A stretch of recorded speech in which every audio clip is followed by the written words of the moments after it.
देखिए, ये तय है कि 2022 में जब भी आप चुनाव के किसी भी समीकरण से गुजरेंगे तो इतना सुनने में खराब लग रहा है जो हम बोलने जा रहे हैं, सुनिए मेरा बात। 2022 की राजनीति में जिस कोने से आप गुजरिएगा, हो सकता है कोई प्रत्याशी दारू देगा, मुर्गा देगा, पैसा देगा, जमीन का भी लालच दे देगा, और नहीं तो बेटी का शादी कराने में पैसा दे देंगे। अरे मनुष्य तो सामाजिक प्राणी है। खुले मंच पर हम कह रहे हैं ये बात, लालच के चक्कर में पड़िएगा तो भविष्य बर्बाद होगा। इसी तरह का हम सवाल पूछते हैं, बहुत सारे प्रतिनिधियों को बुरा भी लगता है। मनोज जी से भी मैंने कड़ा सवाल पूछा था पहले वाले इंटरव्यू में, और अभी जो पूछने जा रहे हैं एकदम मेरा सवाल, ये मेरा नहीं है। जब मैं सर्वे को जाता हूं इनके पंचायत में, यह सवाल वहां के लोग होते हैं। ये बात और रहते हैं कि जनप्रतिनिधि से वो पूछने में सक्षम नहीं। मनोज जी, स्वागत तो करेंगे इस बार बाद में। पहले एक सवाल है मेरा, आपके पंचायत गए, घूमे, एक बात तो है कि आपके खड़े होने से प्रतिनिधि दूसरे जो हैं उनमें थोड़ा सा बौखलाहट है, मानेंगे क्या? बौखलाहट नहीं है, वो जो है मेरा खड़ा होने से जो है चिंतित सही में है कि मेरा नाम आने के बाद सबसे पहले 4-5 प्रत्याशी तो पीछे हो गए। मेरा कहने पर 1-2 ऐसे ही हो गए कि जो है मनोज जी जो है खड़ा हो गए हैं। और चूँकि मेरा क्षेत्र का जो है अपना मेरा स्वभाव है जो सभी लोगों से मिल कर के जो अपना बात रखना, या लोग हमारे पास आते हैं उसका विचार को सुनते हुए उसका काम करते हैं, तो लोगों को दिल में जो मेरा जगह बना हुआ है उसको देखते हुए लोग बहुत सारे प्रत्याशी पहले ही बेक हो चुके हैं। अभी मात्र मेरे खिलाफ मेरे सामने 2 ही प्रत्याशी हैं। बेहरा कुदर आज कहाँ है?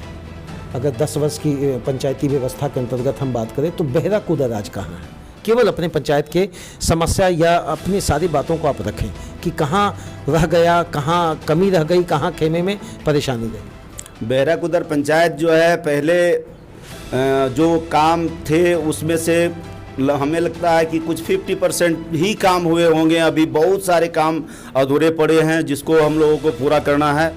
और क्षेत्र में चाहे बूढ़ा बुजुर्ग का काम हो, गांव का हो, नाली का हो, शिक्षा का हो, या आपका जन वितरण प्रणाली का हो, इस तरह का बहुत, बिजली का व्यवस्था हो, इस तरह का जो है लचर व्यवस्था अभी भी सारे पड़े हुए हैं जिनको बहुत माने सुचारू करना अति आवश्यक है। घोषणा तो सब कोई करते हैं अपने स्तर पर, आप भी करेंगे।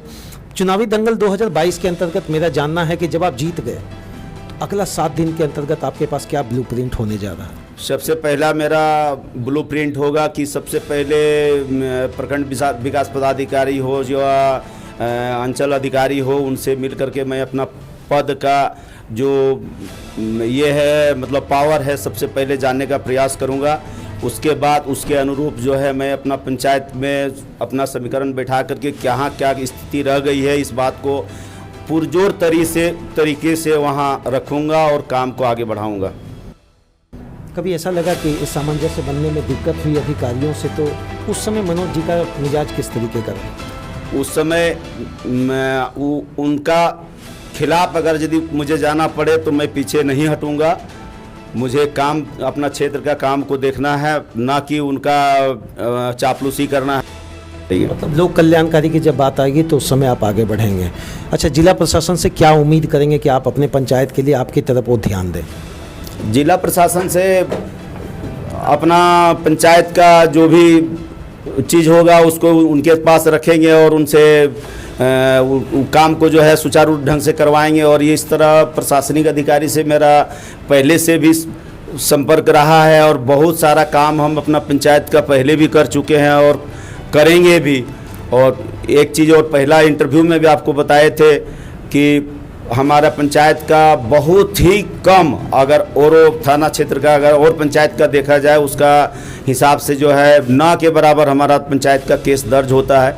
हम लोगों का मैं पहला प्रयास होता है कि हम लोग मिल बैठ करके इसका समाधान निकालें ताकि गरीब जो है किसी तरह का परेशानी में ना पड़े, कोर्ट का चक्कर ना लगाना पड़े। अभी आप एक शब्द कहे, गरीब किसी तरह की परेशानी में ना पड़े।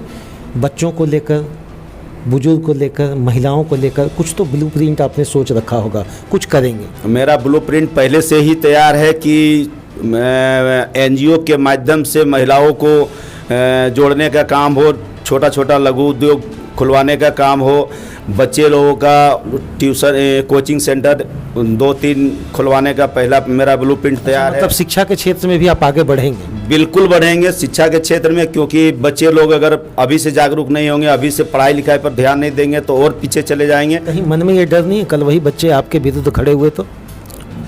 यही तो मैं चाहता हूं कि अगर यदि मुझसे जो काम अधूरा रह गया हो तो मेरे बच्चे आगे आकर के करेंगे। मेरा फिर से जैसे मनोज सिंह जैसा आदमी को किसी तरह का उतना मेहनत नहीं करना पड़े, वो लोग उतना जागरूक करना है उन लोगों को। देखिए ये तो तय है कि मनोज सिंह जी जो पहले इंटरव्यू में बात रखे थे और अब उसमें काफ़ी आसमान ज़मीन का फ़र्क है, इनमें साफ झलक रही, क्योंकि जनता के बीच में अभी जा रहे हैं, परेशानियों के साथ रूबरू हो रहे होंगे और मुझे लग रहा है कि जितनी ज़्यादा परेशानी है नज़दीक से देखेंगे लोगों में इनके प्रति विश्वास और इनका लोगों के प्रति विश्वास बढ़ेगा। अंतिम एक सवाल, कौन सा काम नहीं करेंगे? घूसखोरी वाला काम बिल्कुल ही नहीं करेंगे, क्योंकि उसकी ज़रूरत नहीं है। भगवान का दिया हुआ से सब कुछ है, सब तरह से संपन्न है। मेरा दिल में सिर्फ जनता का सेवा करने की भावना है और इसी काम को लेकर के आगे बढ़ेंगे। चलिए धन्यवाद मनोज जी। मेरा अंतिम सवाल जो था कि क्या आप नहीं करेंगे, ये एक ऐसा सवाल है जहां हर व्यक्ति सोच नहीं पाएगा कि क्या नहीं करना है, लेकिन इनका जवाब था घूसखोरी नहीं करेंगे। धन्यवाद।